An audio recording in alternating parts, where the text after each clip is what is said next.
Hi there, this is Molly with Barnes Sewing Center bringing you the Foot of the Month video. This month we will be going through free motion quilting using your home sewing machine. So we're going to be using our two different kinds of hopping free motion feet, and we'll show you what you need to do to set up your machine and how to achieve the best looking free motion. So let's get started. Alrighty, so let's talk about free motion. What is it and how can we achieve it?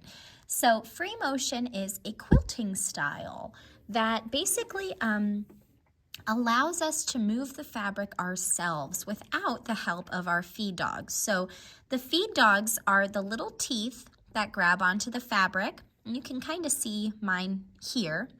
Now, the most important thing about free motion is that your feed dogs are lowered. So on my machine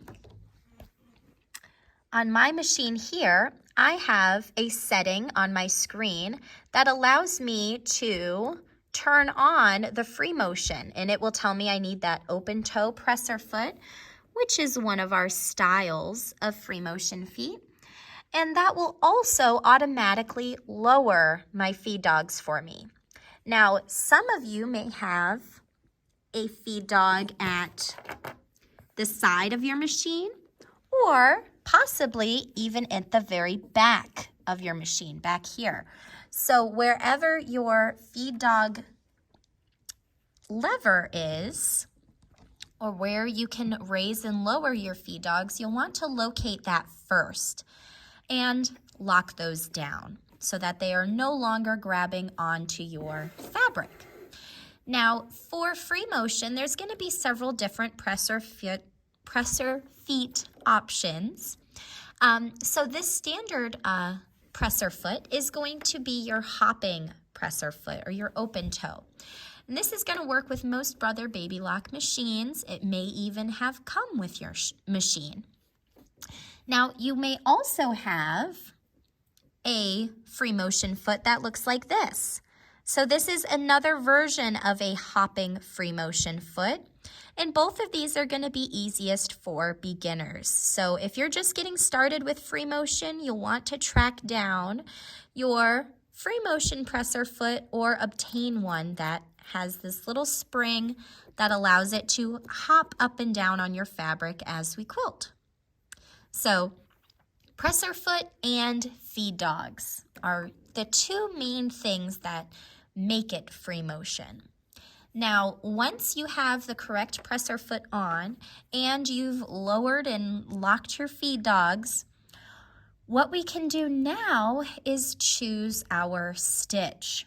Now, for free motion, it's a pretty easy selection. You're just going to use a straight stitch in the center needle position. So always going to be the easiest thing to do is the straight stitch in the center needle position. And then the last thing that I'll do is before I start, I'll move towards the center of my quilt. And of course, this is just basic cotton, some batting, and some backing. So just cotton all the way through, and we're using cotton for our thread as well. So now what I can do is I'll actually pull up my bobbin thread. So to pull up my bobbin thread, I'm just gonna bring my needle down and up, and that will pull my bobbin thread up.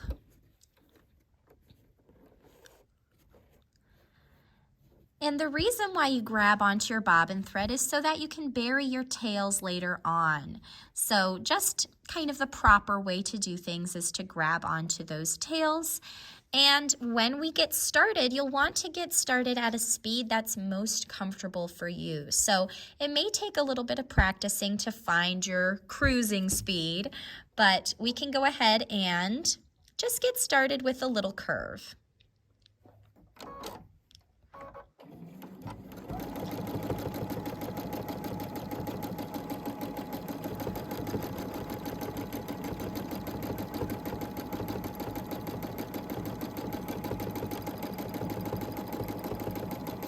Now, as you move along, you'll find that going slower or faster will help you create shorter or longer stitches. So the slower I go,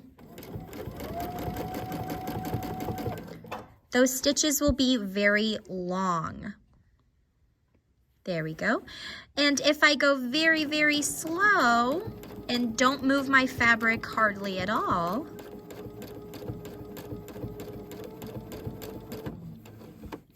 I can get some itty bitty teeny tiny stitches.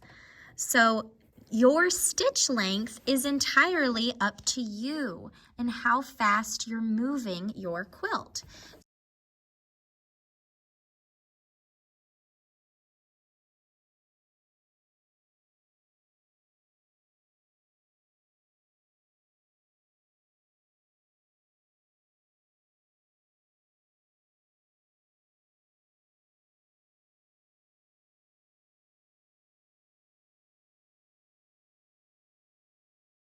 So a lot of folks will find that they actually go a little bit faster than what they feel comfortable with. So if you move a little bit faster, not that fast,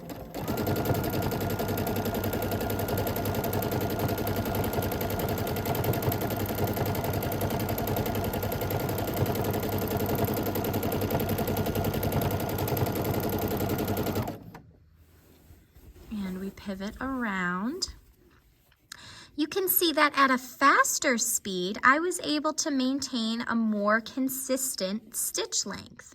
So even though it may not feel the comfiest at first, your faster stitch speed is also going to usually give you cleaner looking stitches because you're not going to have to tug as much on your fabric.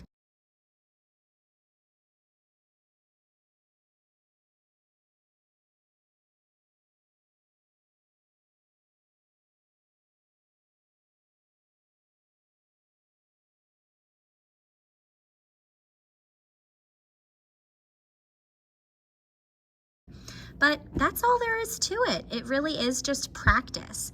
So from there, you're going to be able to do things like curves. You can do pebbles.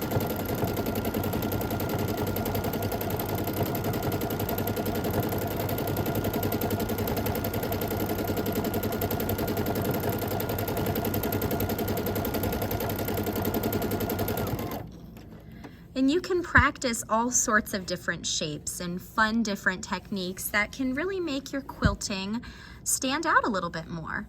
So that is the free motion technique for any home sewing machine. So free motion, once again, we have a hopping presser foot that allows it to bounce up and down. We have lowered our feed dogs so that our teeth are not grabbing onto our fabric. And we have a straight stitch in the center needle position, so that way we can just cruise around and quilt our fabric. I hope you enjoyed this episode of the Foot of the Month series. Join us next month when we go through binding your quilts and a special presser foot that will help us out with that. Thank you so much. Have a wonderful day.